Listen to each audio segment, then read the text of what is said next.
박사님 이렇게 얼굴 네, 뵙게 돼서 안녕하세요. 네. 네. 예. 아 네. 예. 예, 저 이제 들어왔어요. 네네네. 그러면 음 저희가 네. 인제 네 시간도 됐고 해서 시작을 하겠습니다. 오늘 저희 일단 제 소개부터 하겠습니다. 저는 한국지역개발학회 지역발전위원장 손순금입니다. 이렇게 다 같이 발표자로서 토론자로서 참석해 주셔서 감사합니다. 토요일 날 오늘 바깥에 단풍도 좋은데 이렇게 좋은 시간 같이 해 주셔서 진심으로 감사드리고요. 오늘은 인제 저희가 학회가 추계 국제학술대회입니다. 오늘이 아마 마지막 날인 걸로 알고 있는데 이제 온라인으로 저희가 인제 이렇게 줌 온라인으로 진행을 하고 아마 학회 쪽에서 조금 전부터 인제 녹화 그러니까 다 이렇게 저장을 해서 나중에 이렇게 저희한테 보여줄 텐데요.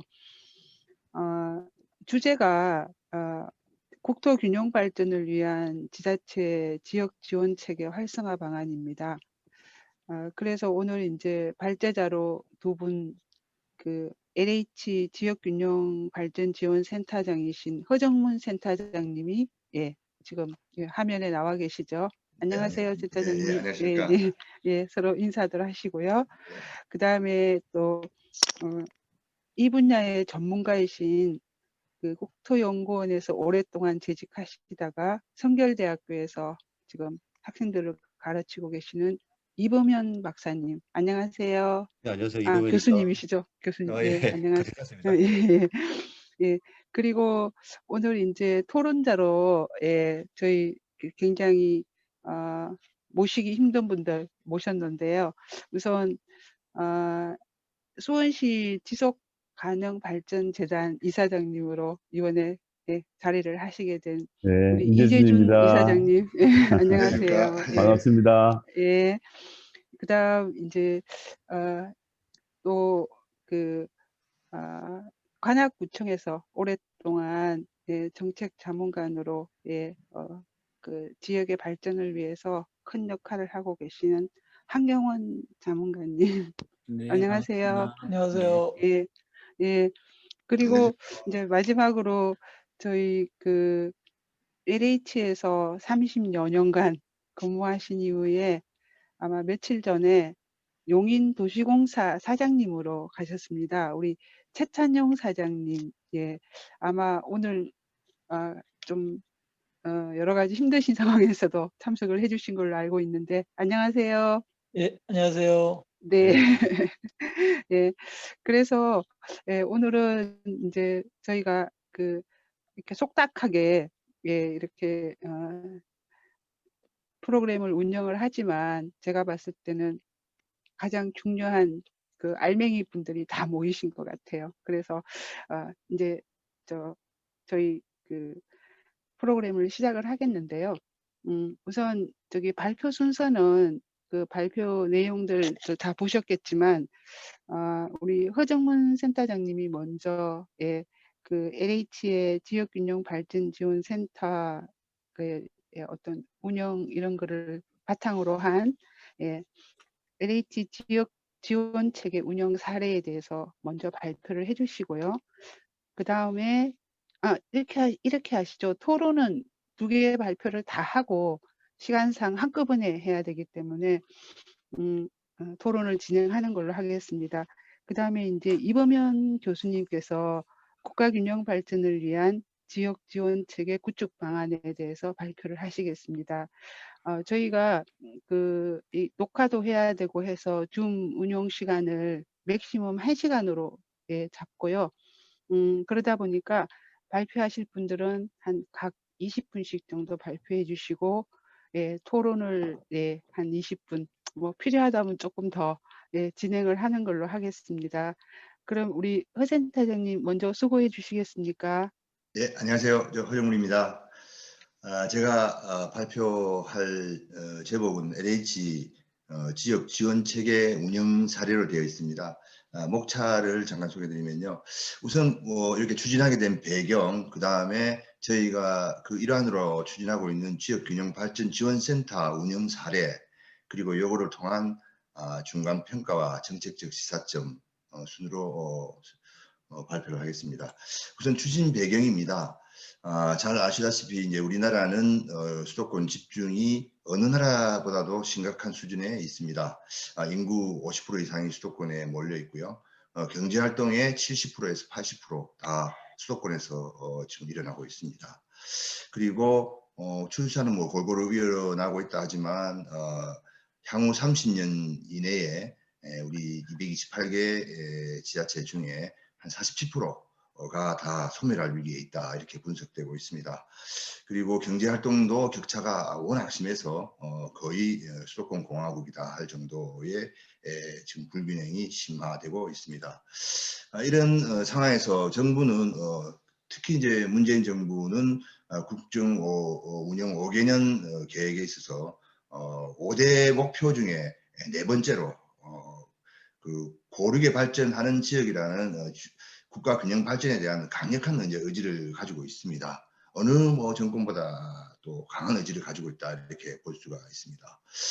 또한 이제 LH 같은 경우도 그동안 혁신도시라든지 뭐 행정복합도시 세종시, 그다음에 지역에 많은 산업단지 등 국가 균형 발전 사업을 많이 했습니다만 최근에 우리 변창흠 사장님이 취임하신 이후에 특히나 이제 창의적인 어떤 노력을 통해서 지자체와 연계를 해서 신사업 모델을 새로 발굴을 해서 국가 균형 발전의 선도기관으로 좀 주도적인 역할을 해야 되겠다 하는 강력한 이제 의지를 가지고 있고, 또 그걸 경영 방침으로 삼고 있습니다. 그럼에도 불구하고 또 사실 이제 현황을 사실 이제 살펴보면 사실 많은 한계와 고민이 있을 수밖에 없는데요. 실질적으로 국가의 의지가 있고 국가 계획을 수립하고 전략을 수립하고 예산도 수립하고 다 하지만 결국에는 현장에 가보면 의혹은 있습니다만 실행할 주체인 그 지방자치단체 지역이 그렇게 사업을 시행할 능력이 부족한 게 사실입니다. 인력도 없고 예산도 없고 조직도 없고 그다음에 또 노하우나 경험도 좀 부족합니다. 이러다 보니까 중앙정부에서는 계획은 뭐 그저 탑다운이 될 수밖에 없고요. 또 그렇게 많은 예산을 수립하고 하더라도 지방정부가 이렇게 사업을 꾸리고 나가야 예산도 집행하는데, 그러다 보니까 각 부처가 이렇게 공모를 통해서 이렇게 유도도 하고 하지만 결국에는 지방에서 이렇게 통합된 어떤 능력을 가지고 자청하지 않기 때문에 결국 나눠주긴 예산이라는 이런 비판을 받을 수밖에 없고 이런 상황에 있습니다. 그나마 이제 지역개발에서 그래도 강력하게 또 드라이브를 걸 수 있는 공공기관인 LH라고 하더라도 어느 한 지자체에 이렇게 몰빵, 이렇게 올인해서 이렇게 관리를 할 수 있는 처지는 안 되고요. 그래서 이제 어떤 정부 목표에서 사업을 하면 그 사업을 시행하고 또 빠져나옵니다. 빠져나오면 또 그 자체는 또 아무런 영향이 없는 상태, 공허한 상태에 또 빠지게 되고요. 이런 상황에서 민간은 당연히 사업성이 없기 때문에 지역 개발에는 투자를 뭐 거의 하지 않는 그런 실정에 있습니다. 그래서 사실 이제 계획은 좋고 의지가 있고 정책도 있고 비전도 있고 모든 게 있다 하지만 결국에는 이것을 실행할 수 있는 창조적 어떤 역량을 결집할 수 있는 그게 모자라기 때문에 좀 앞으로는 뭐냐면 이런 참여자들이 연계되고 또 서로 조정하고 또 상생할 수 있는 어떤 플랫폼 같은 게 있어야 된다 하는 게 공감대가 이제 형성이 되고 있습니다. 좀 구체적으로 말씀을 좀 드리면은 일단 뭐냐면 거버넌스 문제입니다.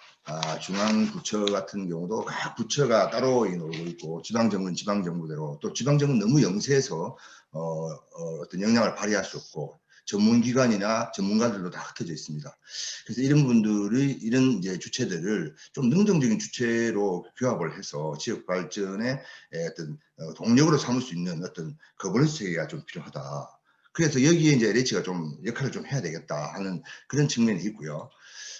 그 다음에 이제 이런 게 또 실질적으로 현장 중심으로 이루어져야 되겠다. 지금 국가는 국가대로, 지방은 지방대로 이렇게 했고 전부 다 각자 입장에서 이렇게 이루어지는 것을 좀 현장 중심으로, 그 지역 중심으로 이렇게 좀 플랫폼화돼야 되겠다 하는 것들이 문제의식의 출발입니다. 그래서 LH 같은 경우도 이런 경우에서 좀 플랫폼 역할을 좀 해야 되지 않겠느냐. 그래도 실행을 하고 뭔가 좀 실행할 수 있는 바탕을 가지고 있는 LH가 좀 했으면 좋겠다. 그래서 정부 지자체 지역종합개발사업도 좀 총괄적으로 좀 바라보고, 자기 사업하고 빠질 게 아니라 좀 바라보고, 그 다음에 지역개발 사업도 우리가 아이템 뭐 산업단지면 산업단지 주거다 이렇게 하는 게 아니라 지역에 맞춤형으로 좀 사업도 좀 발굴을 하고, 그 다음에 지역 발전을 위해서 각 그 부처와 지방자치단체 전문기관들을 좀 이렇게 거버넌스를 구축하는 데도 좀 이렇게 저희가 지원하고 좀 이렇게 할 수 있도록 하고, 정부 정책 사업도 좀 관심 있게 좀 조금 더 한 발짝 들어가서 같이 협력하고 이렇게 하는 플랫폼 역할을 좀 이렇게 해줬으면 좋겠다 하는 것들이 어떤 요구사항이 있었습니다.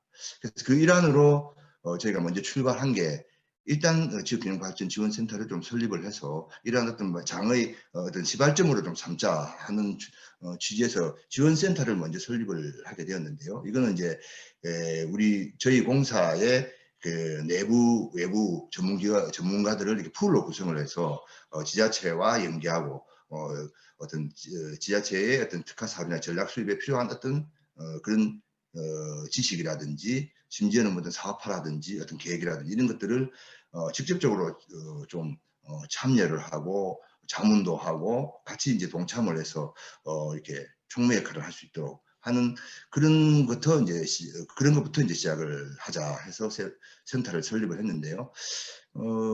주요 업무는 지역개발에 관련된 지역개발, 도시재생, 그 다음에 뭐 사업에 관련된 여러 가지 종합적인 서비스를 다 어느 정도 커버할 수 있도록 그렇게 하는 업무를 범위를 정했고요. 인력은 우선 이제 LH에 있는 경력 업무직 좀 이렇게 시니어들을 좀 이렇게 활용을 해서 일단 그 팀을 구성을 하고, 그 다음에 외부에도 이제 장차 외부에도 이제 학계라든지 관련 공무원 출신이라든지 지금 실제로 사업을 참여를 하고 계획을 하고 있는 공무원 또 시민단체 오피니언 리더들을 이렇게 풀로 구성을 해서 운영할 어떤 그런 센터를 만들자 해서 지금 만들었고요. 그거 조금 더 말씀드리겠습니다. 운영 절차는 일단 수요 조사를 해서 요청이 있으면 그런 분들을 팀별로 구성을 해서 자문관이라든지 파견자를 파견해 보내고, 그 다음에 또 계속 그 피드백을 해서 발전시켜 나가는 그런 체제로 운영을 하는 것을 기획을 해서 지금 하고 있습니다.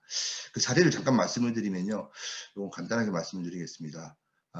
그래서 이제 이러한 문제의식을 가지고 지원센터를 이제 설립하게 됐는데요. 작년 9월에 국가균형위원회와 전국 시군구장 협의회가 있습니다. 그 협의회와 LH가 합의를 해서 MOU를 체결했습니다. 그리고 11월 달에 지원센터를 전국을 커버할 수 있는 위치, 그러니까 서울역 인근에 이제 지원센터를 설치를 해서 전문 인력을 선발하고 1차 파견을 했습니다.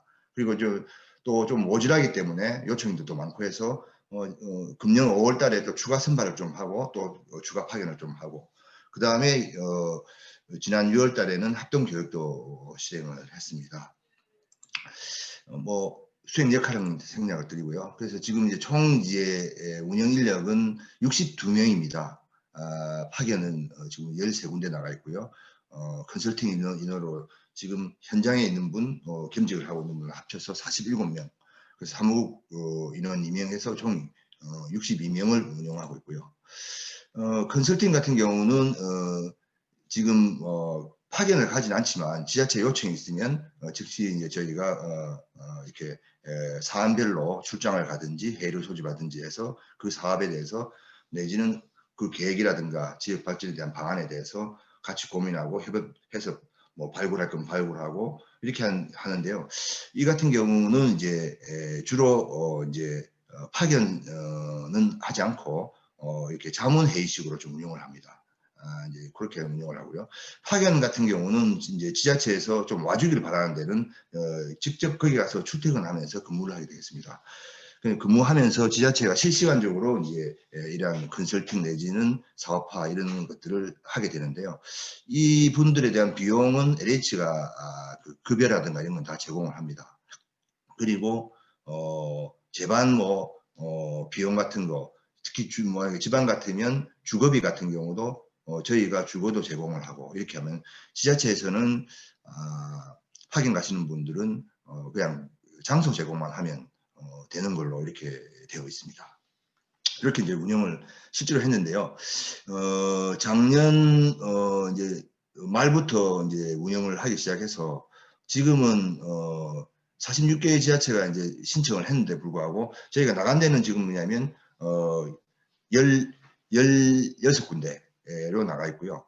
12군데에 나가 있습니다. 12군데 나가 있고, 컨설팅 하는 데는 지금 이제 이렇게 빨간식으로 나간 데는 지금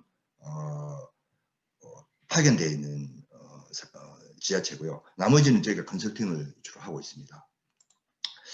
뭐 여러 가지 지금 활동을 하고 있는 사진들입니다. 이건 참고로 하시고요. 그 다음에 저희가 이제 컨설팅 단을 구성해서 하는 방법도 있고, 또 어느 경우에는 어느 정도 성과를 내서 수원시 같은 경우는 그 사업에 대해서 협약도 해서 사업화를 한 사례도 있고요. 원주시 같은 경우는 지금 한참 뭐 여러 가지 자문들을 많이 진행하고 있습니다. 그리고 우리 워크숍이라든지 지자체 합동 교육인데 그것도 잠깐 설명을 드리겠습니다.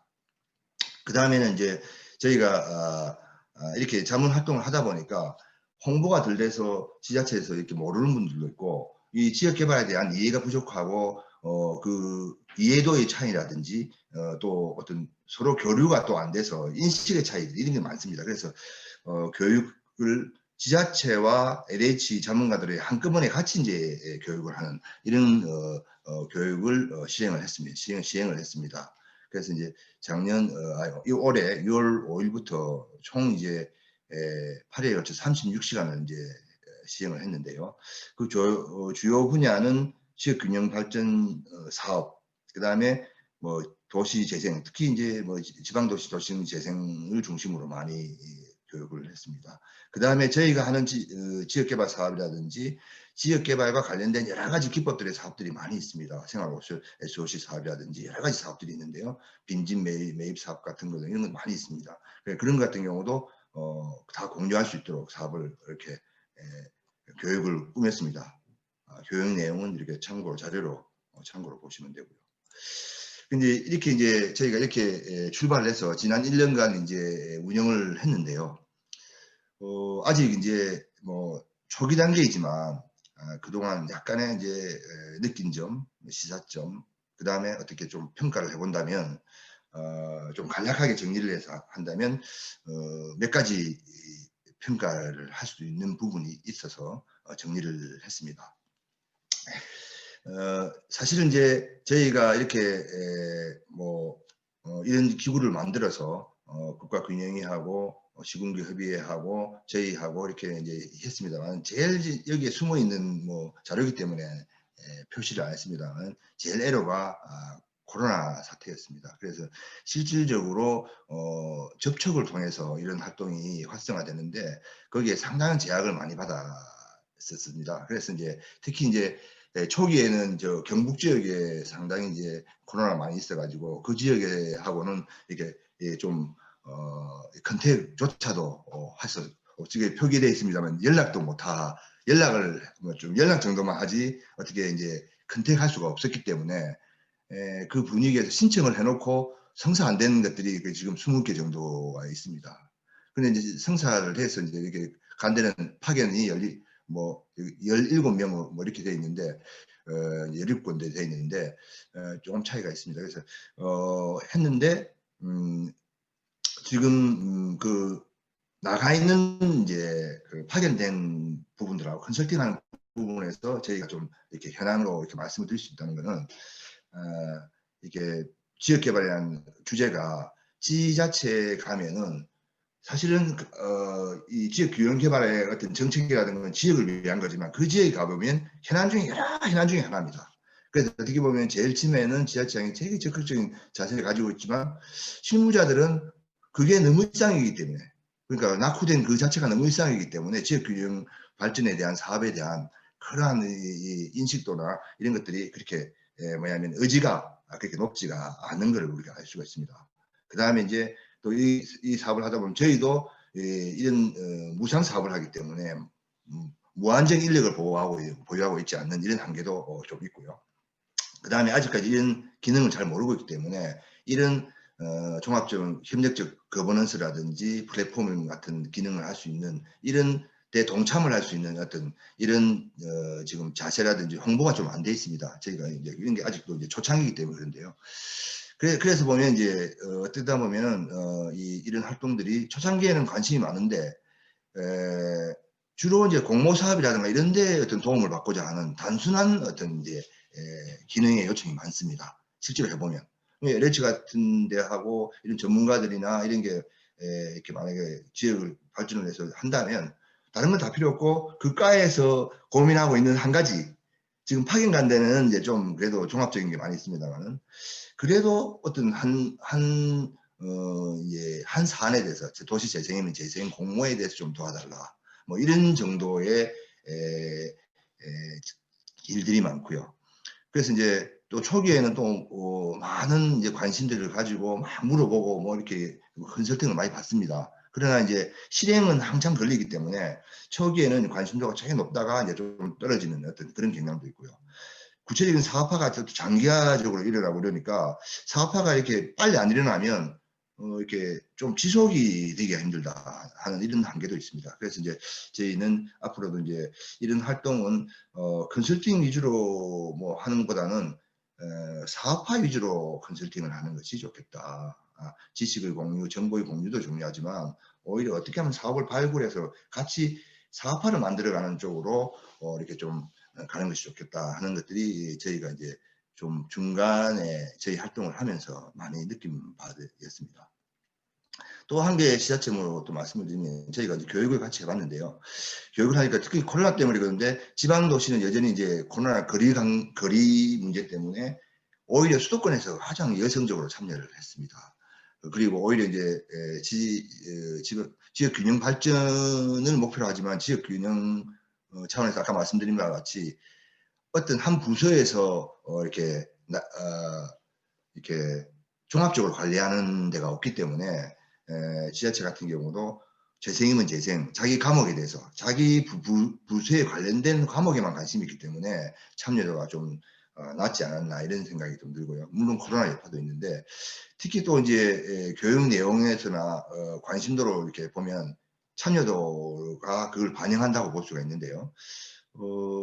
역시 공모사업, 중앙정부의 공모사업인 뉴딜사업이라든지 당면한 것들에 관심이 많지 지역에 대한 어떤 발전이라든가 이런 종합적인 거에 대해서는 좀 의지가 약하고 어떻게 보면 의지가 약하다기보다는 저희가 느낀 거는 뭐냐면 이게 지자체 자기들의 노력으로 될 수가 없다고 이렇게 좀 생각하는 어떤 그런 측면이 강하다. 그래서 어떤 저돌적인 어떤 계획을 수립한다든지 어떤 사업화를 한다든지 하는 그런 노력은 좀 이렇게 자신감이 없어하고 또 한 부서가 총괄적으로 이렇게 하는 데가 없기 때문에 그 부서가 할 일이 아니라고 생각하기 때문에 그래서 관심도가 결국에는 지역 균형 사업에 대해서 예산이 뿌려지고 계획이 뿌려지고 공모가 나가고 여러 가지 독려를 하지만 결국 중앙부서의 공모 사업 위주로 일이 진행되더라 하는 것을 저희가 많이 느꼈습니다. 이런 것을 이제 느끼고 앞으로도 이제 저희도 활동하면서도 이런 걸 반영을 하고 이걸 또 공유를 해서 앞으로 나가야 될 텐데요. 종합적으로 말씀을 좀 드리면 아직까지 이제 지금 지역 균형 발전 사업이라고 하는 거는 중앙정부 위주로 돌아갈 수밖에 없게 돼 있다는 게 현실입니다. 실제로 이제 현장에 가보면요. 중복된 사업이 너무 많습니다. 지금 각 부처에 지자체 공모 사업이 없는 부처가 거의 없습니다. 뭐냐면 뭐 산자부도 에너지 관련된 공모 뭐 여성가족부도 보면 뭐 무슨 공모 그다음에 행자부도 무슨 커뮤니티 활성화에 대한 공모 뭐 체육부 뭐 체육문화부 뭐 이런 데도 다 마찬가지입니다. 그래서 이런 것들이 다 중복적으로 되어 있기 때문에 시설들이 중복 시설들도 너무 많고요. 또 유휴 시설도 많고 또 거기에 대한 관리비도 증가하는데 또 한 개는 뭐냐면 공모에 다른 영향은 없고 공모에 신청할 영향밖에 없기 때문에 공모는 하라는 거는 다 억석을 중심으로 하기 때문에 지방 재정 압박도 상당히 심합니다. 이 공무원에 들어가려고 하면 기초의회에 가서 다 돈을 타야지 이제 신청을 할 수 있기 때문에 공모 사업으로 인해서 오히려 좀 이렇게 강력한 어떤 지역 사업을 할 수 있는 기회가 오히려 좀 역량이 약해지는 그런 거를 많이 느낍니다. 그래서 실질적으로 중앙정부 중심으로 흘러갈 수밖에 없고 이것들을 규합하고 좀 종합적으로 관리할 수 있는 이런 게 너무 없다는 게 이제 저희는 많이 느껴봤고요. 그다음에 중소지방도시 역량 문제는 뭐 다 아시겠지만 심지어는 뭐 비전조차 좀 가지지 않는다. 뭐냐면 자포자기 내지는 뭐냐면 우리가 할 수 있는 거는 거의 없다라는 이제 그런 생각을 많이 하고 있다는 걸 이제 느낄 수가 있습니다. 뭐 당연히 뭐 재정, 인력, 노하우, 시스템 부족은 당연한 거고요. 의지가 그렇게 강할 수가 없는 게 현실이라는 걸 이제 저희가 느꼈기 때문에 그래서 저희가 이제 또 하나 한 게 또 뭐 이렇게 좀 표현을 하자면 또 통합적 거버넌스를 만드는데도 한계가 있다. 분위기가 이렇다 보니까 지자체는 또 잦은 인사이동 때문에 자기 업무조차도 오래 할 수가 없는 게 이제 일반적인 이제 기초지자체의 이제 인사 시스템인데요.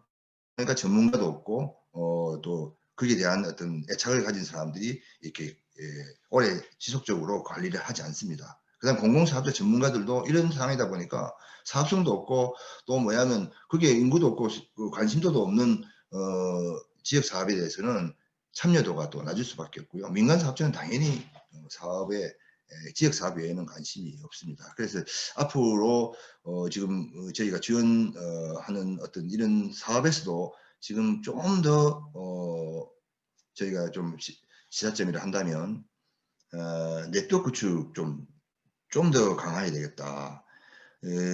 우리의 역량, LH의 역량, 중앙정부의 역량, 학계라든지 전문가 역량 이것 좀 더 이렇게 좀 유기적으로 이끌어내서 지자체에 좀 유기적으로 네트워크를 구성을 해서 추진할 수 있는 이런 체계를 만들지 않으면 물꼬가 트이지 않겠다는 생각이 강하게 들었습니다. 그 다음에 이제 사업 중심으로 돼야 되겠다고 생각을 했습니다. 왜냐하면 어떤 지식이라는 거는 그냥 지식으로 그냥 끝나거나 안 그러면 어떤 공모 사업이라든가 계획 수립할 때 어떤 자문 형식으로 끝나서는 어떤 지역개발 사업의 어떤 동력을 얻기가 상당히 힘들다. 조그만 사업이라도 사업 중심으로 컨설팅이 되고 또 사업 중심으로 모여져야 이게 기간적으로도 그렇고 동력도 있고 실질적으로 시행 주체들이 실질적인 팀워크를 맞추기 때문에 사업 중심으로 모여야 아까 같이 노하우 면이라든지 인력적인 면, 조직 면 이런 것들이 조그만 사업을 통해서 역량이 강화되기 때문에 결국에는 사업 중심으로 가야 되겠다 하는 거고요.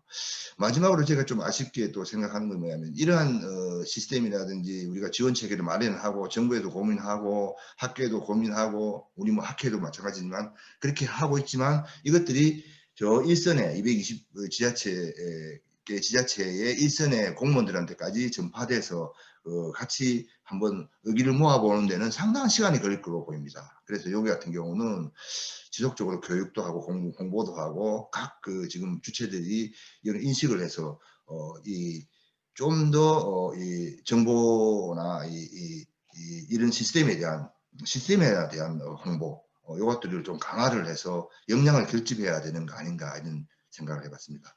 제가 좀 길었나요? 제가 요거로서 제가 볼펜은 좀 마치겠습니다. 네, 이상입니다. 네. 예. 센터장님 수고 많으셨습니다. 한 가지 공지사항 드리겠습니다. 제가 그 채팅에 잠깐 말씀을 드렸는데 네. 그 말하시는 분만 스피커가 켜져 있어야 되거든요. 안 그러면 하우링이라고 이렇게 예. 안 좋은 그래서 네. 지금은 그 인제 화면의 아래쪽에 그 마이크 표시에 이렇게 빨간 줄이 가 있어야지 됩니다. 그래서 말하시는 분만 그게 빨간 줄이 없는 걸로 이렇게 활성화시켜 놓으시면 되고요. 자, 시간 잘 맞춰 주셨습니다. 저희 그 앞서서 서론이 좀 있었기 때문에 그럼 이어서 우리 이범현 교수님께서 지자체 지원 체계 실태 분석하고 활성화하는 방안에 대해서 이게 발표를 좀 준비를 해 주시겠습니다. 아마 파일 공유를 해야 돼서 조금 시간이 걸릴 텐데 준비가 되면 말씀해 주십시오.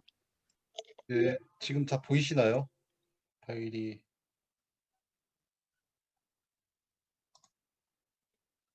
다시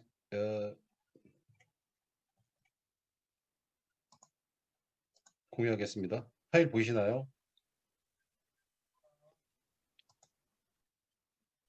다들 보이시나요? 다들 보이시나요?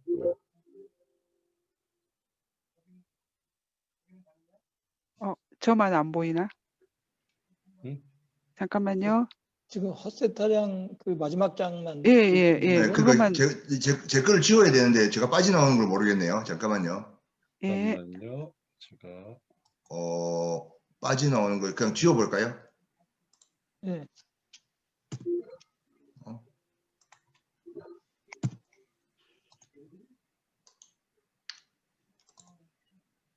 화면. 화면 빠져나오는 걸 잘 모르겠네요.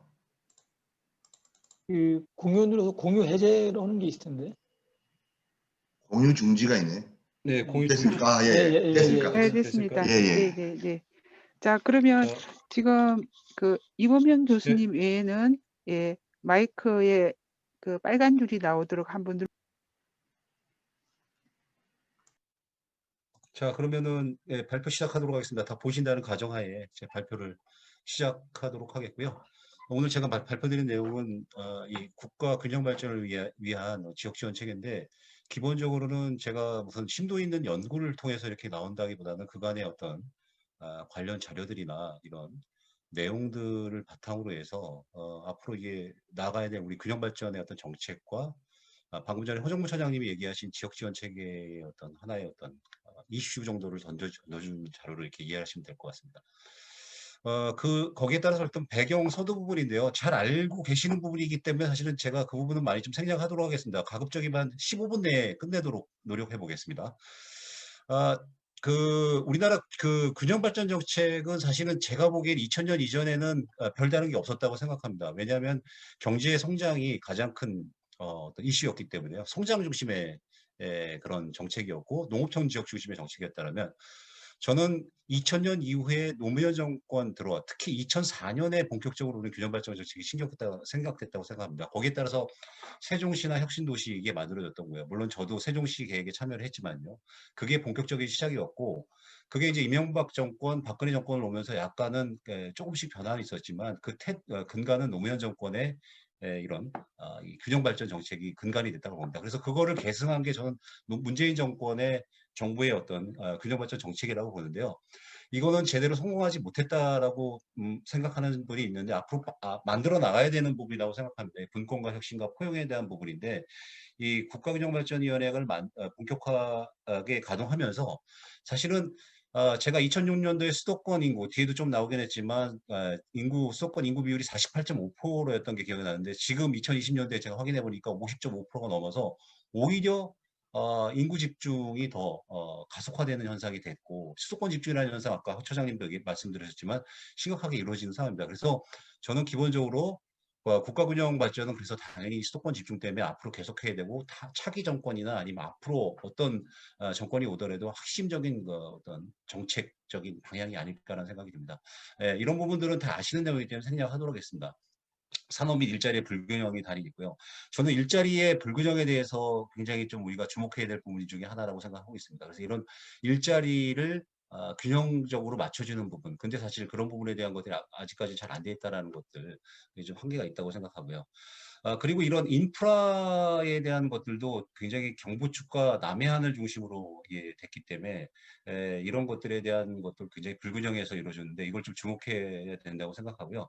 이런 지역발전 지수를 저희들이 한번 봤는데 이런 1터, 3터, 쉼터라는 것들에 대한 그 개념하고 이런 것들 지수를 평가를 해보니까 사실은 이 광역권, 특강광역권을 제외하고는 시군의 그 지역들이 굉장히 낙후돼 있다라는 게 지금 아직까지 낙후돼 있다라는 게 좀 특징 중에 하나로 이렇게 볼 수 있었습니다. 그래서 이런 지역 균형 발전의 실태 현황을 좀 본격적으로 문제점을 한번 제가 분석을 해봤는데요.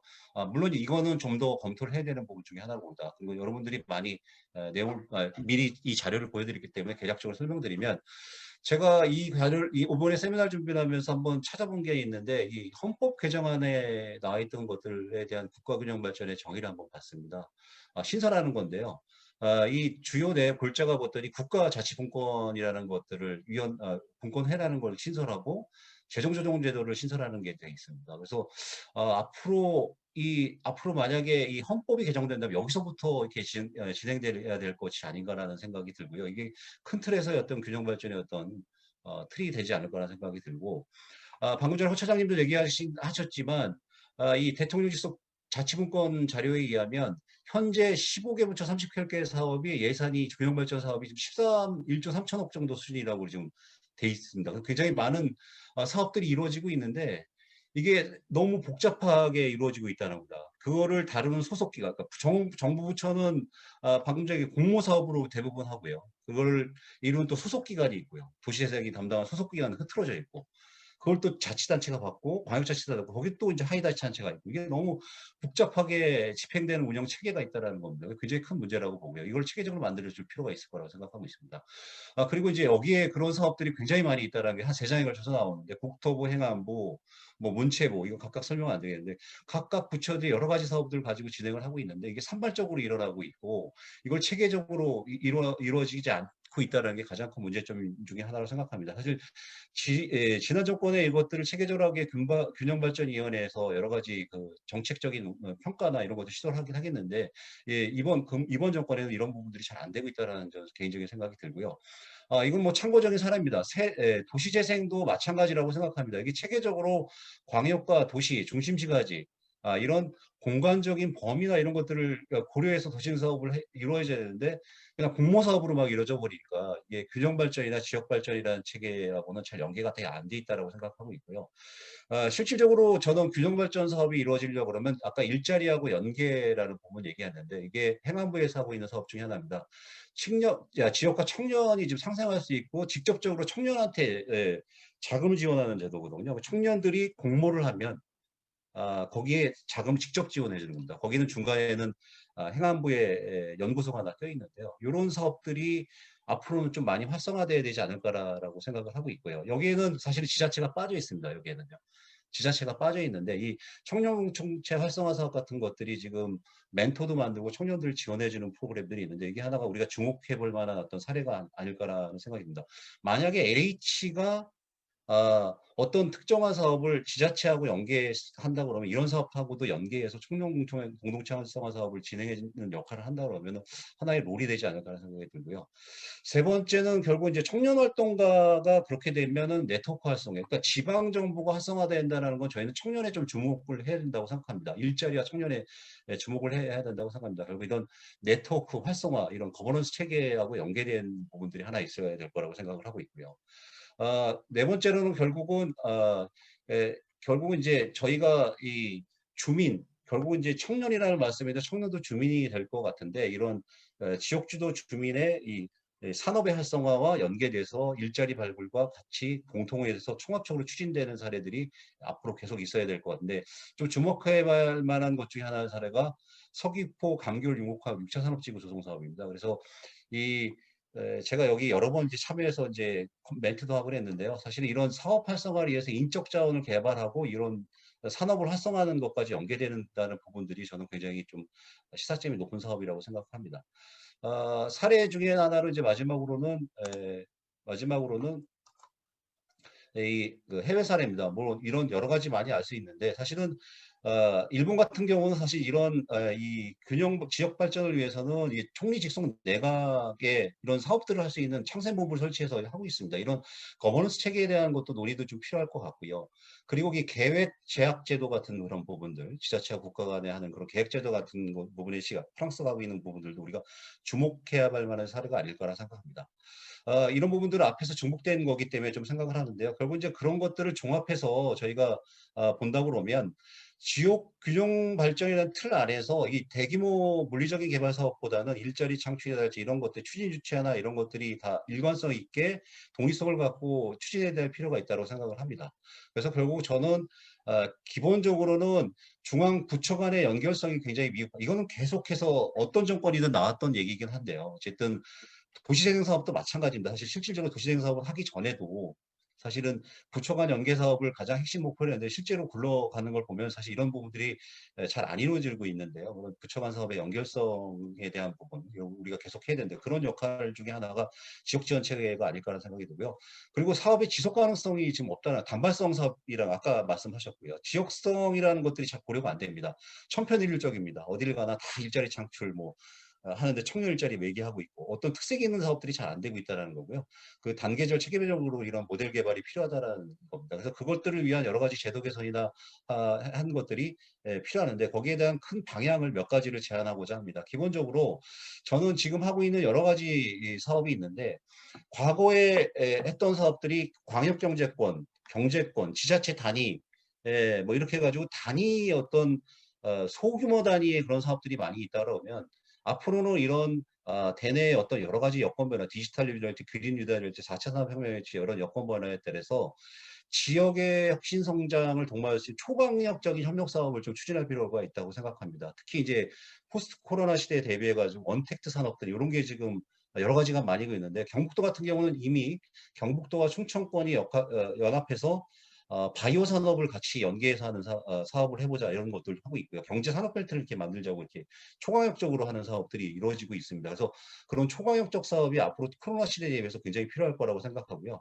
두 번째는 결국 이제 저출산 고령화 저성장인데 사실 거기에 따라서 이번 정권에도 뭐 여러 가지 정책을 많이 하겠는데 결국은 그런 것들이 잘 이루어지지 않고 있습니다. 그 내부의 경북 같은 경우를 제가 사례를 봤는데 어쨌든 내부 성장 동인이 지금 더 악화되고 있다는 것들이 있는데 그런 것들을 극복할 수 있는 것들이 필요할 거라고 보고요. 지금 현재 추진하고 있는 디지털 뉴딜, 그린 뉴딜, 에너지 뭐 이런 것들이 있는데 이런 정책들하고 좀 부합이 돼야 되고 결국은 이제 4차 산업혁명 이런 부분들하고 어떤 경쟁 이런 것들 그래서 결국 수도권 쏠림 현상이 가속화되는 걸 방지할 수 있게 상생할 수 있는 그런 산업들을 유치하고 지역균형 발전 전략을 마련해야 된다고 봅니다. 그리고 결국 지역의 자립적 산업 생태계를 구축하는 게 가장 핵심적인 방안이 아닐까라는 생각이 들고요. 그게 이제 아주 중요한 키워드라고 생각을 하고 있습니다. 그래서 이제 이런 방향하에 어떤 당면 문제를 해결해야 되는 지역균형 발전 정책의 기본 두 가지 틀이 필요할 거라고 생각을 하고 있고요. 결국은 실질적인 아까 헌법에 대한 개정 부분도 얘기를 했는데 결국 이제 우리가 제도나 이런 부분들을 본다 그러면 실질적으로 자치분권이 실현될 수 있도록 그러니까 예산이라든지 조직이라든지 이런 것들이 실질적으로 차등해서 이루어지고 발전이 많이 이루어지지 않는 지역에 대한 재정적인 지원이 집중적으로 이루어지는 데 굉장히 큰 발전 과제라고 생각을 하고 있습니다. 거기에 따라서 보면 하나하나의 강론적으로 보면 저는 이제 결국 이제 이 LH가 하고 있는 지역 지원 체계도 요거의 하나라고 볼 수 있는데요. 저기는 이제 LH에서 하고 있는 지역 지원 체계는 사실은 주민에 대한 부분들이 좀 많이 빠져 있다라고 생각을 하긴 한데요. 현재. 그래서 결국은 중앙정부하고 지방 등의 어떤 공공기관 지원 체계라고 그런 부분들이 다 협력해서 이 균형발전 상생체계를 만들어가는 게 굉장히 중요할 거라고 생각을 하고 있고요. 그래서 이 지역 균형발전 정책을 수립하는 단계부터 주민이 참여를 하고 지역혁신 체계 같은 경우는 결국은 아까 균발이와 지자체와 LH가 있긴 했지만 거기에 혁신센터가 있고 17개 지역혁신 지원단 같은 게 있습니다.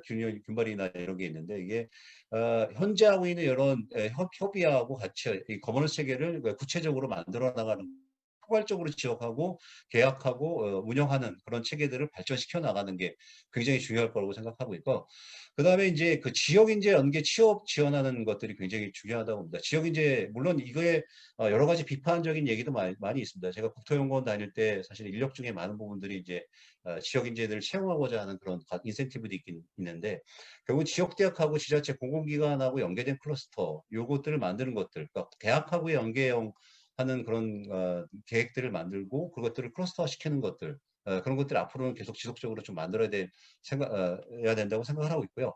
결국 이제 균형 발전 모델을 창출하기 위해서는 이게 상생형 협력 벨트를 아까 말씀드린 그런 협력 벨트화 시키는 초광역권에 대한 협력 벨트를 만드는 그리고 그 벨트를 지정해서 만들고 네트워크를 활성화하는 그런 발전 모델을 창출하는 게 굉장히 중요하다고 생각합니다. 결국 이런 것들이 시대적 요구에 부합하기 위해서 국가 균형 발전하고 이제 연계되는데 결국 이런 세 가지 키워드로 나가야 된다고 봅니다. 분권과 포용과 혁신 이런 차원의 체계로 나가야 된다고 생각을 하고 있습니다. 큰 방향이고요. 그래서 이제 지금 LH가 이런 활동을 지원하고 있는데요. 그러니까 LH의 이것도 하나의 중요한 사례라고 생각하고 이런 체계를 가지고 하되 다만 저는 이 균형 발전 지표라는 것들을 객관적인 지표와 체감 지표를 나눠서 한번 이런 지표를 가지고 한번 실질적으로 한번 어느 정도의 이런 사업들이 지금 현재 이루어지고 있고 구체적으로 어떤 지역에 좀 필요한 것들이 무엇인지를 국가 차원에서 한번 지표를 개발해서 만들어 보는 것도 하나의 과제가 아닐까라는 생각이 들고 이 부분에 대한 것들을 한번 저는 구체적인 연구를 통해서 어떤 지표 어떻게 하는 거. 근데 사실 이게 지게 되면 특정 지자체가 지금 낙후돼 있다라는 것을 공개하게 되면은 너무 표시하기 때문에 사실은 실질적인 지표에 대한 것들을 우리가 내부적으로 검토할 수 있는 것들 분명히 앞으로 필요할 거라고 생각하고요. 결국은 이제 국토계획이나 이 공간계획 체계에 대한 개편이 굉장히 필요할 거라고 봅니다. 이게 네트워크화 도시화되고 이런 부분인데 필요한 경우에서는 소멸이 되고 활성화된 도시에 대한 행정국의 재편까지도 좀 고려하는 그런 광역적 공간 체계에 대한 도입이 필요할 거라고 생각합니다. 여기까지가 저에 대한 어떤 주요한 발표 내용이고요. 결론 및 시사점에 대한 것들은 이거는 제가 그냥 향후 과제나 이런 부분이기 때문에 여기까지 제가 말씀드리고 이거는 이제 논의 과제로 토론자들께 마이크를 넘기는 걸로 그렇게 하겠습니다. 이상으로 발표를 마치도록 하겠습니다. 네. 이원 교수님 대단히 수고 많으셨습니다. 제가 보기에는 짧은 시간에 그 큰 그림으로 많은 것을 아울러 주셨다고 생각합니다. 감사합니다. 인제부터 이제 토론을 하겠는데요. 아까 말씀드린 대로 우리 한경원 자문관님께서 먼저 정책자문관님께서 먼저 이렇게 포문을 열어주시는 걸로 하시겠습니다. 예, 마찬가지로 혹시 뭐 다른 분들 중간에 이렇게 말씀하실 일이 있으면은 마이크를 켜주시는 걸로, 다른 분들은 지금 이제 꺼주시는 걸로 시작하겠습니다. 한 박사님 시작해 주시죠. 네, 마이크를 켰습니다. 네. 두 분 그 발제 잘 들었고요. 저는 큰 그 취지에 다 공감하는데 먼저 말씀드리기 전에 좀 두 가지로 좀 분류했으면 보면 좋겠습니다. 너무 이야기하는 주제가 좀 광범위하다 보니까요. 그러니까 이제 이 발제 자료에도 나와 있다시피 지역 발전 지원 체계 또는 지역 균형 발전 지원 체계가 되게 이제 혼재해서 지금 사용 중이지 않습니까? 그래서 이제 아마 그러니까 예컨대 우리가 지역 간의 격차를 줄이는 데 방점을 맞추는 지역 균형 발전 지원 체계라고 한다면 그 추진 체계 또는 지원 체계를 중앙의 조정 기능 또는 어떤 광역적인 수준에서의 어떤 경쟁력 확보, 그래서 어떤 국토 공간에서 균형을 맞추는 것, 좀 약간 좀 그런 어떤 게 중요하니까 어떤 지원 체계가 좀 좋겠다. 이제 이런 쪽으로 좀 집중해서 접근하면 좋을 것 같고, 또 한편으로는 어차피 진짜 이제 그 지역 발전이 되려면 어떤 기초 정도 수준에서 또는 요즘에 풀뿌리 뭐 읍면동 수준에서의 어떤 지역 발전 좀 체계가 잘 돌아가야 되는데 아직은 그런 역량이 미흡하기 때문에 좀 지원을 해줘야 된다. 이제 이렇게 이제 볼 필요가 있는 것 같아요. 그래서 첫 번째 후정문 추장님께서 발표하신 사항은 전반적으로는 기초정부 수준에서의 어떤 이제 그 LH의 역할 또 협력 방안 좀이었다고 그러면 좀 이범원 교수님 쪽은 좀 이제 중앙정부나 광역적 수준에서의 이런 지원 체계였으면 좋겠다라고 이제 이렇게 좀 생각이 달랐던 것 같아요. 그렇게 말씀을 하셨던 것 같은데 첫 번째 저는 이제 먼저는 그러면은 그 허정문 추장님 발제하신 내용에 대해서 제가 이제 기초에서 일한 지가 한 2년 한 2개월 정도 됐거든요. 그러면서 좀 경험했던 걸 좀 말씀드리면 이 파견 이 자문관들 그 운영하는 걸 보면서 엄청나게 많은 학습을 하셨겠다는 생각이 들고요. 제가 진단하는 것도 상당히 비슷합니다. 그래서 아직 그 기초 수준에서 이렇게 뭐랄까 서양에서 말하는 그 디벨로퍼로서의 역량을 발휘할 수 있는 분도 없고 그런 부서도 없고 설령 역량을 갖춘 분이 있다 하더라도 계속 우리 순환보직에 따라 옮겨 다니고 이러다 보니 어떤 종합적인 발전 행정을 하기가 상당히 어려울 거로 지금 보이고요. 저희 또한 마찬가지입니다. 그래서 우리 그 이재준 박사님처럼 아주 뭐 역량이 계신 분이 수원에 뭐 가셨다. 그러면 뭐 그게 종합적인 그런 건 뭐 하실 수는 있겠지만 대부분의 지자체는 그러지 못하기 때문에 이렇게 이제 우리 그 지방자치 역량이 아주 높아질 때까지는 우리 LH 같은 그런 기관에서 적극 지원해 주는 게 저는 필요하다고 봅니다. 아무리 어떤 우리가 자치분권 뭐 이상이 높고 뭐 알아서 한다 그렇지만 사실 그 학습하고 역량이 축적되는 시간이 필요하기 때문에 그동안에 어떤 그 노하우를 많이 가고 있는 LH 역할이 그 아까 좋은 말씀 나왔더라고요. 참여형 공공 디벨로퍼의 어떤 역할로서 좀 포지셔닝을 하면 좋겠다 그런 생각이 들었고요. 그런데 이제 그러면 어떻게 하면 LH의 어떤 그 역할이 충분히 그 리가드 받을 수 있을까라고 생각해 보니까 첫 번째는 제일 먼저는 1차적인 거는 어떤 지자체장의 그 필요성을 인식하고 좀 힘을 실어주는 게 중요하고요.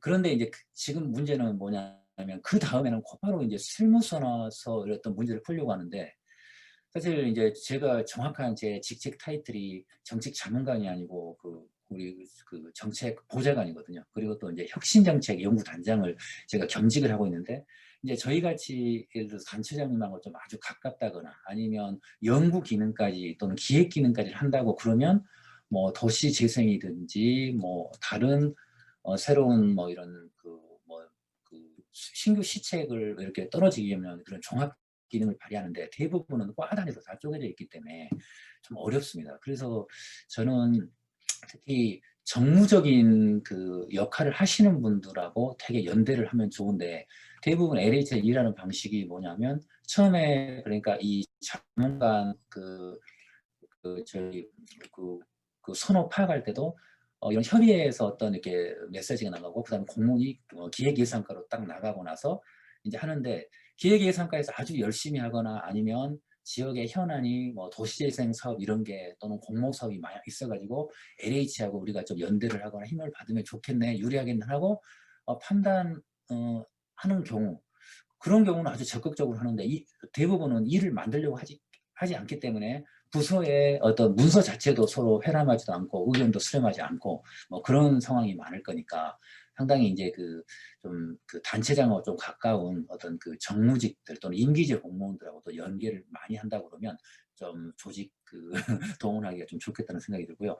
아까 처장님이 정확히 짚으신 것 같아요. 어떤 너무 브로드한 어떤 개발 방향이 어떻고 비전이 어떻고 이런 것보다는 구체적인 어떤 사업화 전략을 가지고 뭐 계획 단위에서 말한다면 특화 전략 계획을 수립하는데 우리 LH의 어떤 아까 집중적으로 지원해주겠다. 뭐 한 1년이나 2년 정도 어떤 텀을 가지고 그렇게 한다고 하면 되게 좀 환영을 받을 것 같다는 생각이 들었고 특히 이제 LH 같은 경우는 뭐 이렇게 땅땅거리기려면 어떤 그 땅을 이렇게 보는 저기 안목 또 어떤 규제 이걸 갖다 어떻게 풀 것인가 또는 요즘은 이제 그 융복합하는 어떤 문화라든지 청년이라든지 뭐 공공주택이라든지 뭐 벤처타운이라든지 이런 그런 어떤 노하우가 있는데 그런 면에서의 그 이점이 기초지자체 수준에서 대부분 홍보가 아직은 안 돼 있는 것 같아서 있다는 그런 생각이 들더라고요. 그런 부분을 좀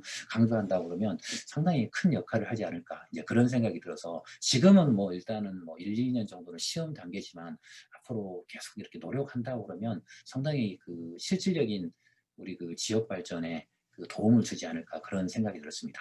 그리고 두 번째 이범현 교수님이 발표하시는 그 내용에 대해서는 상당히 좀 제가 좀 과거를 좀 떠올리는 그런 기억이 났습니다. 제가 이제 2년 전까지 국가균형발전위원회, 지역발전위원회에서 한 10여 년간 좀 일을 해본 경험이 있거든요. 그러면서 이제 되게 이런 추진 체계를 어떻게 개편할까 이제 이런 거에 대해서 좀 고민을 좀 좀 많이 했는데 첫 번째는 중앙에서 좀 조정 기능을 좀 발휘를 하려고 그러면 좀 큰 힘이 있어야 될 것 같습니다. 그러니까 자, 우리 같은 경우는 뭐랄까요? 그러니까 지금 현재 그 균형발전위원회도 보면 역할에 대해서 좀 되게, 그러니까 아까 일반적인 지역 발전을 지원하는 기구냐 아니면 균형 발전을 우리가 지금 확실히 책임지는 그 기구냐에 대해서 되게 좀 역할이 되게 혼재되어 있는 것 같아요. 그래서 강력하게 좀 균형 발전 지원 대통령 자문기구로 좀 역할을 하려고 하면 좀 뭐랄까 광역적인 수준 또는 17개 시도 단위 또는 초강력 경제권 단위에서의 어떤 그 국토 그 균형 발전을 이루는 전략 수립, 이런 어떤 지역의 어떤 산업, 요즘 어떤 4차 산업혁명에서의 어떤 그 이런 지역의 경쟁력 또는 특정 낙후 지역의 과거 특정 지역의 어떤 그 구제, 경쟁력 갖추기, 이런 쪽에 좀 방점을 맞추려고 그러면 저는 현재 어떤 자문기구로서는 안 되고 좀 행정위원회 정도는 되고 자체적인 회계, 정말 자체적으로 운영할 수 있는 회계를 좀 가져야지 부처에 뿌려놓고 또는 시도에 이렇게 자율편성으로 주고 나서 조정 기능을 발휘한다는 것은 좀 저는 그건 제 10년간의 경험에 비춰보면 아닌 것 같습니다. 너무 지금 어떤 부처에 좀 포획돼 가지고 좀 부처의 이기주의에 의해서 나오는 아까 말씀하신 다양한 그런 뭐 공모사업 같은 걸 계속 유지하는 그런 어떤 캡으로서 이런 뚜껑으로서 역할을 한다고 그러면 이런 악순환이 계속될 것 같고, 그래서 제 소신은 이 분권화 시대에 맞춰서 일부 지금 현재 균특회계로 운용되고 있는 한 절반 정도는 과감히 시도 자율편성이나 시공 자율편성 그 개정으로 쫙 넘기고 나서 자체 어떤 그 고유한 그런 회계를 가지고 정말 그 균형을 맞추는 데 좀 초점을 한다고 그러면 초점을 맞춘다고 그러면 그 균형 발전이 좀 가속화되지 않겠나 그런 생각이 들고요. 특히 이제 부족했던 게 어떤 이제 정부가 바뀌면서 방점이 계속 바뀌는데, 우리 참여정부 때는 17구의 시도 단위에서의 균형 발전, 이명박 정부 때는 이제 5+2 광역경제권 단위의 어떤 격차 줄이기, 박근혜 정부에서는 어떤 지역 행복생활권이라고 해서 기초보다는 좀 큰 단위의 어떤 그 격차 줄이기, 이렇게 초점을 맞췄는데, 현재 이제 어떤 그 균형발전위원회 같은 데서 균형발전 지원 체계를 갖춘다 그러면 좀 아까 말씀하신 그 초강력 수준에서의 좀 그 균형 발전에 좀 초점을 맞추고, 또 LH 같은 이런 지원 체계, 또 이런 학회라든지 이런 기구에서는 어떤 기초 수준의 역량을 또는 좀 더 들어간다고 그러면 지역 공동체, 읍면동 단위의 역량을 갖추는데 좀 더 지원을 해준다 그러면 우리 그 균형 발전이 좀 가속화되지 않겠나 그렇게 생각하고요. 그리고 사실 이런 일을 저도 이제 국가 공무원으로서 한 10년 하고 지방에서 한 2년 정도 넘게 하고 있는데, 좀 저는 또 이런 느낌도 받습니다. 사실 LH에서 큰 뜻을 갖고 또 어떻게 보면 조직의 어떤 생존 전략으로서 다양한 어떤 이런 그걸 모색하는데 그 실망할 필요는 없다고 봅니다. 이렇게 이제 해결할 문제가 심각하고 상황도 복잡하고 또 해결책이 아주 어려울수록 어떤 우리 그 전문기관, 또 그동안의 어떤 경험을 갖추는 LH 같은 그 기관이 꼭 필요하고, 또 여러분들이 우리들이 함께 일하는 그 능력을 발휘할 수 있다 그러면 우리 대한민국의 장밋빛 미래가 있지 않을까 그런 생각이 듭니다. 이상입니다. 네. 예. 네, 한 박사님, 제가 자꾸 자문관이라고 그래서 죄송한데 보좌관 죄송합니다. 양쪽의 입장, 그러니까 균형위에서 계셨던 얘기라든지 참, 예, 굉장히 생생하게 말씀해 주셔서 감사합니다. 다음은 최찬용 사장님 빨리 저기 끝나고 가족들하고 지내셔야 되는데 부탁드립니다. 예, 최찬영입니다. 사실은 이게 휴양지에 와갖고 토론에 참석하는 게 제가 오히려 좀 송구스럽긴 한데요. 또 오늘 워낙에 두 분 발제자께서 좀 폭넓은 내용, 또 개인적인 관심이 많은 내용을 검토를 해주시고 또 정리해 주셔서 정말 감사하게 생각을 합니다. 저는 이제 이범윤 교수님께서 말씀해 주신 얘기 균형 발전과 관련된 부분은 개인적으로도 좀 그런 업무에도 좀 있었고, 몇 가지 관심 있는 부분이 있어서 뭐 그 부분에 대해서 좀 개인적인 의견을 조금 추가하는 정도로 좀 하고요. 그다음에 이제 제가 자문관으로도 수원시에 한 7개월 가까이 좀 가 있으면서 경험하면서 느꼈던 거를 같이 해서 뭐 굳이 많이 구분하지 않는 수도 있겠습니다만 간단하게 좀 말씀을 좀 드리겠습니다. 두 분 다 사실 이제 문재인 정부에서 분권과 포용 혁신 이걸 주장하면서 균형 발전의 필요성을 매우 강조하고 있긴 하지만 오히려 이제 수도권의 인구 집중과 또 산업이나 성장 잠재력이 뭐 집중이 더 심화되고 있는 부분에 대한 문제 인식은 같이 갖고 계신 것 같습니다. 관련해서 이제 몇 개 좀 구분해서 말씀드리면 이 중앙부처가 지역 발전 사업을 추진하는 현황과 관련된 데서 문제점과 이제 의견을 말씀 주신 이 교수님 말씀 주셨는데 뭐 15개 부처 38개 사업이라고 했지만 사실은 이 중에서 국토부에는 도시재생 뉴딜뿐만 아니라 지역개발 지원에 관련된 사업들은 사실 빠져 있는 상태인데도 이 정도 됩니다. 그런데 대체적으로 이 지원 체계가 지적하신 것처럼 각 부처로 나눠져 있고 그러다 보니까 중복 또는 소외가 발생하는 문제가 계속 생겼는데요. 일본의 이제 창생도시 전략에서 국토교통성에 이제 또 일종의 지원 허브를 만들어서 운영하고 있듯이 우리도 통합적인 어떤 이런 지원 체계를 가져갈 수 있는 이런 법적 장치도 좀 필요하지 않을까 하는 부분이 좀 생각이 다시 한번 들었고요. 그다음에 이제 정책 수립과 관련해서 이제 정당성 또 실현성을 이런 위한 구조로서 이제 플랫폼이 필요하다는 부분도 두 분 다 조금씩 언급을 하고 계신데 아까 이 교수님께서 LH에서 생각하고 있는 중앙정부 또 지방정부 LH 민간으로 구분된 플랫폼에 반드시 주민과 전문가 등이 포함되는 구조여야 된다는 부분에 대해서는 전적으로 좀 동의가 됩니다.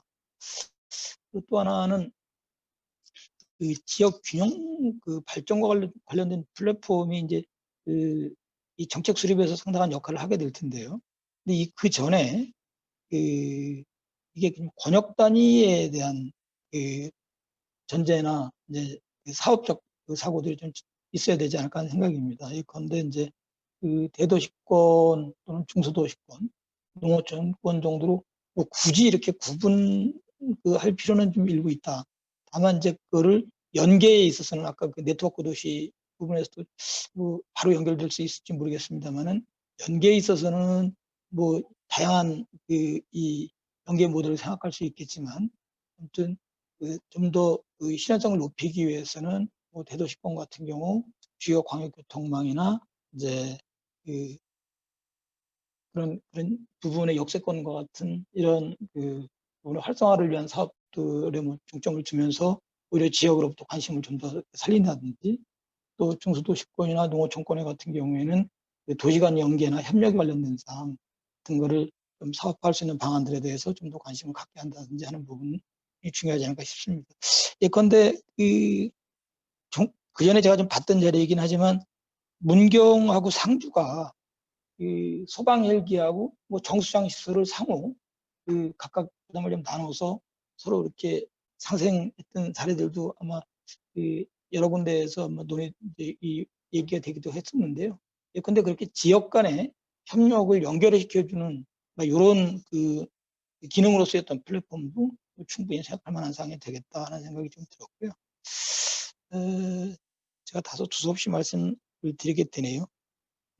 그다음에 이제 다른 부분에 대해서는 문제 제기와 내용을 워낙에 잘 말씀해 주셔서 제가 희망해서 오늘 좀 줄이고 다만 자문관의 역할과 관련된 부분만 조금 추가해서 말씀드리면서 이제 마무리하겠습니다. 사실 제가 자문관으로 가 보니까 아까 우리 허정문 센터장께서도 이 사업 중심으로 협력 체계를 강화할 필요가 있겠다라는 이제 의견을 제시한 바가 있는데요. 이 부분은 우리가 지금 이 사업에 대한 개념을 다시 한번 볼 필요는 있습니다. 이게 그 개발 사업이라는 개념으로만 이해를 하게 될 경우에는 오히려 단발성으로 갈 우려도 좀 있습니다. 그래서 오히려 이제 이미 거론되고 있는 총괄 사업 관리자라든지 이런 걸 통해서 프로그램에 대한 이 프로그램에 대한 부분도 사업의 범위에 좀 포함시켜야 그래야 그 예컨대 LH가 갖고 있는 그 주요 기능하고 또 지자체가 희망하는 또 지자체가 할 수 있는 기능하고를 연계해서 좀 더 지속성 있는 사업이 가능하다 이렇게 좀 볼 수가 있습니다. 그래서 LH이기 때문에 그 개발 사업 이 사업의 그 중심이 개발 사업에만 집중된 게 아니다는 정도를 이해가 됐으면 좋겠다는 생각이 들고요. 또 하나 이제 제가 하면서 느꼈던 게 이 지역 거버넌스 그러는데 실제로 지역개발지원법에 보면 그 42조에 이제 그 지역개발조정위원회라는 게 있습니다. 근데 그 지역개발조정위원회는 사실상 그 균형발전이나 또는 혁신을 위한 계획을 수립하는 기구가 아니고 심의기구예요. 심의기구이다 보니까 그러면서도 계획 수립에 관한 사항은 심의 대상에 포함되어 있지 않고 또 그걸 지원하는 지역개발종합지원센터라는 것도 공무원 조직이고 민간 전문가들이 참여할 수 있는 것은 기껏해야 자문단 수준입니다. 근데 그 자문단이 그렇게 실질적인 어떤 영향력이 별로 없는 상태예요. 이런 과정에서 그 LH가 나름대로 실질적인 어떤 자문단의 역할을 직접 들어서 한다는 것은 매우 의미는 있습니다. 그래서 제가 이제 가서 자문했던 것 중에 그 하나가 특정 개발 사업에 관해서 해당 사항에 대한 그 특화 계획을 수립하는데 이 생길 수 있는 다양한 문제들을 한번 짚어준 적이 있었어요. 그래서 이제 컨텐츠 구성 또 그 과정에서의 어떤 방법이나 또 평가를 어떻게 해야 될지 리스크 관리는 어떻게 해야 될지 부분을 구체적으로 좀 실적인 대안을 포함해서 자문해 줄 수 있는 기회가 있었거든요. 이거는 계획 수립에 관한 사항이 실질적인 역할이라고 볼 수 있는데요.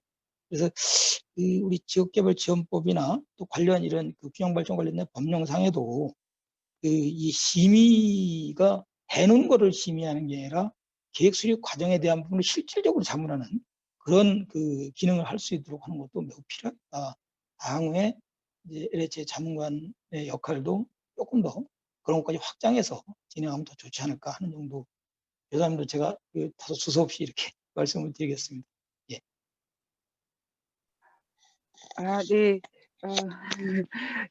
굉장히 하실 말씀이 많고 또 이제 또 다른 자리에 가셨기 때문에 더 객관적으로 얘기해 주실 수 있는데 시간적인 제한 때문에 아쉽네요.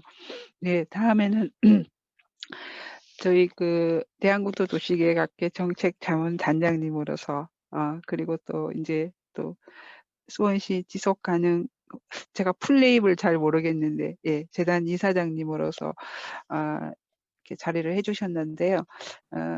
또 전반적으로 예, 굉장히 요약을 잘해 주십니다. 그래서 제일 마지막 그 토론자로 모셨으니까 우리 이재준 예, 이사장님 좀 부탁드리겠습니다.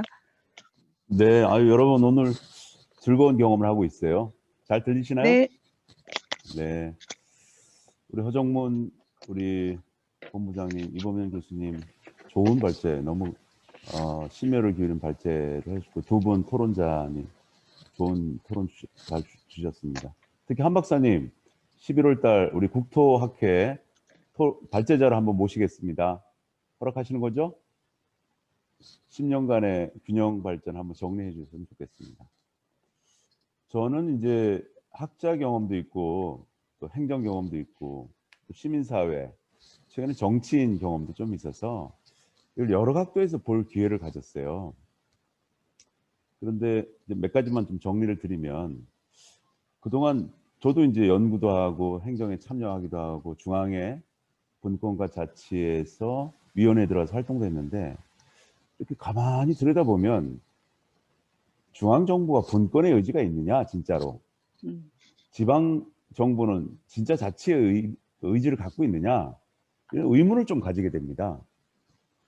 분권의 의지가 중앙정부가 정확히 갖고 있다면 이렇게 복잡하고 어렵게 정책을 피지 않을 건데 어떻게 그냥 극단적으로 얘기하면 중앙정부 공무원들의 일자리 창출 위해서 이렇게 갔다 저렇게 갔다가 복잡하게 만들고 지방정부 공무원이 다 따라가지도 못합니다. 어떻게 이 정책이 하도 바뀌니까 또 지방정부 공무원들 하도 바뀌니까 연계해서 이걸 쭉 추적하는 사람도 없어요. 아주 간단한 도시재생도 마찬가지인데 분권 전체 각 부처별 사업을 다 이해하는 사람 공무원이 아무도 없습니다. 그때 공무원이 내려오면 할까 말까 이렇게 판단해서 아마 진행하지 않을까. 아까 발표한 것처럼 우리 이범윤 박사님이 그랬는데요. 노무현 정부 때 그나마 분권의 의지가 있고 진짜 사업을 한 것 같아요. 문재인 정부는 지금 철학만 있지 사업이 없습니다. 제가 보기에는. 아마 이 상태로 가면은 분권과 자치를 외치지만 결국 실패할 것 같다는 느낌이 들어요. 최근 어떤 학자가 우리 분권 예산을 다 따지면 뭐 176조 정도 되는데 그거를 지방 읍면동 행정단위 3,200개로 나눠주면 마을 기금 500억 원이 생긴다. 차라리 그게 훨씬 더 낫지 않느냐. 그걸 갖고 자치 활동을 하게끔 유도하자라고 주장하는 사람이 있었는데요. 그 뒷부분은 조금 석연치 않은 부분이 있지만 구체적인 내용에서는 어쨌든 거기까지의 생각은 굉장히 저는 이분이 굉장히 앞서간 생각을 하고 있다라는 생각을 하고 동의를 많이 했습니다. 그래서 저는 분권의 새로운 길, 그래서 막걸리 토크를 한번 하고 싶은데요. 이런 토론도 의제를 던지지만 모여서 막걸리를 한번 먹으면서 이거를 몇 가지 점에서 논의를 좀 하고 싶은데 저는 우선 생각이 헌법에 이걸 분명히 명시를 더 해야 됩니다. 아주 부족한 것 같고요. 이 복잡한 부처별 사업들을 통폐합해야 될 필요가 있습니다. 물론 다 통폐합이 안 되죠. 그런데 누군가 어느 집단이 이거를 통폐합을 하려고 노력하다 보면 복잡함이 많이 줄어들 것 같다. 그리고 해법은 지금처럼 공모사업을 갖고 각 부처별로 찔끔찔끔 주는 게 저는 전혀 해답이 아니라고 봐요. 지자체 스스로 성장 동력을 발굴하게 하고 또 발굴 내용이 정부의 미래 정책 방향과 부합하다 그러면 그 돈을 차라리 이렇게 포괄보조금 방식으로 지원해 주는 게 훨씬 더 생산적이다. 왜 그러냐면 저도 이제 행정 경험을 하고 지금도 이 지속가능 도시재단에서 도시재생 현장을 쭉 보면 지방정부 공무원들은 공모사업 따는 데만 목적이 있어요. 따면 그 다음부터 관심이 없어집니다. 따서 이걸 현장에서 시민의 삶과 결합해야 되는데 질을 높여야 되는데 따야 진급만 되고 그 과정은 복잡하고 오히려 거버넌스라고 우리가 이론적으로 자꾸 이야기하지만 갈등 관계가 많이 현장에서 발생되기 때문에 거기는 관심을 두지 않아요. 계약직 몇 명의 현장 요원들을 파견해 놓고 니네들 알아서 해라 라고 하고 원칙만 따집니다. 그러니까 현장이 돌아가지가 않습니다. 보면 몇몇 사업들이 그냥 굴러가긴 하죠. 그래서 500곳에 50조라는 물론 다 쓰지는 못하겠지만 50조라는 도시재생 정책이 결국은 실패할 것 같다라는 겁이 납니다. 거기에 저도 1조를 했는데 문재인 정부에 지금 이렇게 한 3년 또 현장에서 구체적으로 보니까 그런 문제가 있어요. 그게 왜 어디서 근거하느냐? 공무원들 보고 그러면 공모사업 따는 데만 관심을 갖지 말고 그의 현장까지 찾아가서 관심을 가져라 그런다고 그 사람들이 가지지 않아요. 구조가 그렇기 때문에. 그걸 우리가 뭐 교육을 한다고 되는 게 아니기 때문에 구조를 바꿔주는 게 좋겠다. 공모사업은 특수한 경우에만 하고 대부분 포괄보조금 사업을 해서 지방정부가 자율적으로 쓰게끔 자율성 강화를 하는 게 제일 첫 번째 저는 중요하다고 봐요. 그 다음에 이론과 현장의 괴리가 엄청나게 큽니다. 우리 이범윤 박사님이 그동안 많은 학자들이 주장한 내용들을 이제 아주 정리를 잘 하셔서 저도 일부는 거기에 논리를 만들었고 또 행정을 이렇게 펼치려 했는데 그 이론이 현장에 가면 아무 쓸모가 없어져요. 결국은 현장은 거버넌스가 어떻게 잘 되느냐 안 되느냐에 따라서 성공하느냐 마느냐인데 거버넌스도 그냥 행정구호나 말뿐이에요. 현장은 어떻게 보면 방치되고 있는 수준이다. 극단적으로 보면. 그래서 이 문제를 근본적으로 고민하지 않으면 현학적인 수사로 계속 학자들은 이야기하고 정책가들은 국회의원을 비롯한 정책가, 공무원들은 역시 그 수사를 받아서 자기 수사화하는 정도 수준에서 대한민국이 조금은 진척이 있겠지만 근본적인 변화가 더디다 라고 저는 감히 말씀을 드리고 싶어요. 그래서 결론적으로 말하면 현장 전문가에게 포괄 보조금 방식으로 주면 그 현장 전문가가 자율성을 가지고 가장 중요한 거버넌스 단위에서 집행하게 한다. 이게 답인 것 같아요. 그러면 그 현장 전문가는 누구냐? 지금 이제 허정문 우리 본부장님 말씀하신 것처럼 지역 지원 체계의 전문가들, 그 전문가들이 저는 좋은 것 같아요. 고위직 임원, 또 퇴직 공무원들, 또 퇴직했거든 어떤 관심 있는 학자들이 좀 이렇게 선수들이 모여서 현장 전문가의 제도적 지위를 좀 받았으면 좋겠어요. 옛날 노무현 정부 시절에 도시닥터라는 제도가 있었습니다. 포괄보조금을 주고 너가 내려가서 그 지역의 그 사업비를 잘 쓰도록 MP 역할을 해라라는 거였는데요.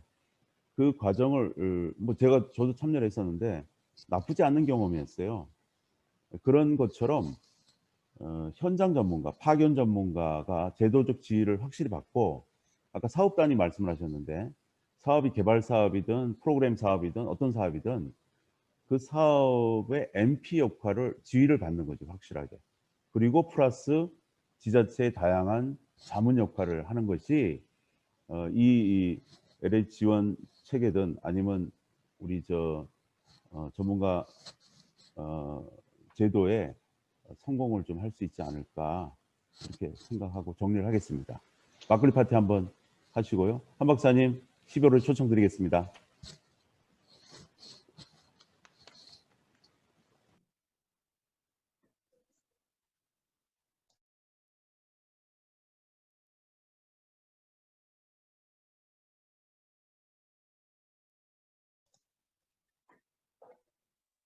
안 들립니다. 죄송합니다. 예, 제가 다시 하겠습니다. 한국지역개발학회 이 행사 이후에 또 이제 지자체 정책 자문단 위원으로서의 역할도 충실히 잘하겠다고 이사장님께 다짐합니다. 죄송합니다. 예, 예, 오늘 이제 이렇게 해서 그 두 분의 전반적인 어떤 지역 균형 발전이 됐든 지역 발전 지원 체계가 됐든 어떤 여기에 대한 여러 가지 문제점을 같이 논의를 하고 또 발전 방향에 대해서 또 제시를 해주셨는데요. 일단은 저희가 항상 이런 행사를 하다가 보면 예상 시간은 오버됩니다. 예, 예상을 한 바고요. 지금 벌써 1시간 반 정도, 1시간 20분 정도에 다가가고 있는데요. 마지막으로 이제 제가 그래도 자장이니까 한마디 각 발표권과 토론하신 내용에 대해서 좀 마무리하는 수준으로 말씀을 드리겠습니다. 우선 우리 허정문 센터장님이 해주신 그 발표에 제가 욕심이 앞서는지 모르겠는데 조금 다듬어서 유튜브식으로 홍보를 하나 만들어서 지자체에 뿌리면 어떨까라는 생각을 해봤고요. 그다음에 우리 이범은 교수님의 발표 자료 중에 지역 발전 지수를 객관 지표와 체감 지표로 조금 더 균형 발전 지표로 좀 이렇게 제대로 볼 수 있는 지표를 만드는 거 필요하다고 말씀하셨는데 아마 잘은 모르지만 우리가 줄여서 균발이라고 하는 국가균형발전위원회에서 작업을 하는 것 같아요. 그래서 한번 살펴볼 필요가 있지 않을까 싶고요. 공감을 합니다, 저도. 그다음에 이제 우리 한경원 보좌관님, 예, 굉장히 핵심을 찔러주셨어요. 협의적으로, 강의적으로 봐야 되지 않겠냐라고 표현을 해주신 거 너무 감사드리고, 저는 약간 그 균형이가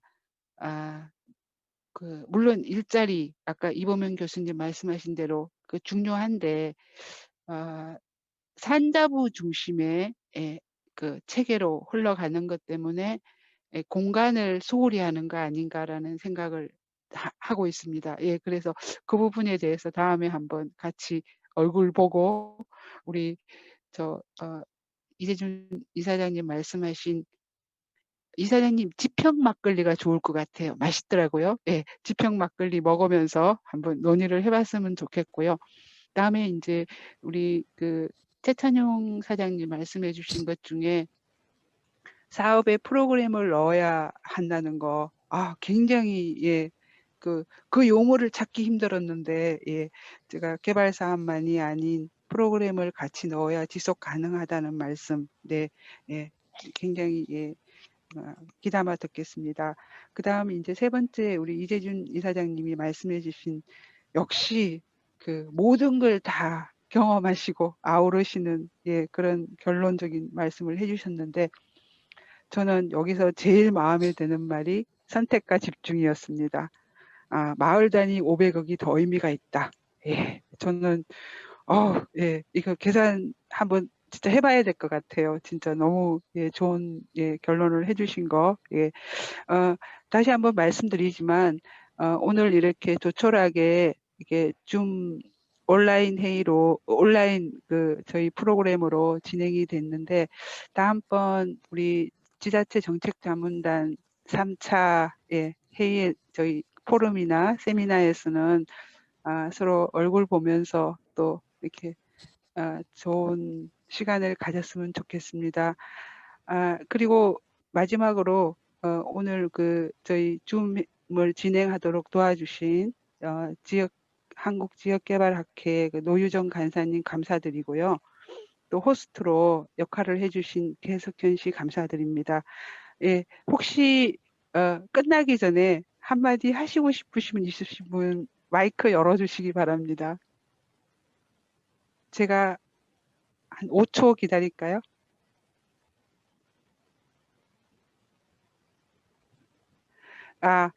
예, 아마 저기 우리 최찬용 사장님부터 시작해서 5시에 끝나야 되는데 왜 안 끝나 이러고 계시는 것 같습니다. 예, 다들 수고하셨습니다. 그럼 이만 예, 오늘 예, 프로그램 행사는 마치겠습니다. 감사합니다. 수고하셨어요. 좋은 주말 되십시오. 감사합니다. 예, 네. 예, 편안히 되십시오. 멋진 가을 되십시오. 예, 네. 감사합니다. 예.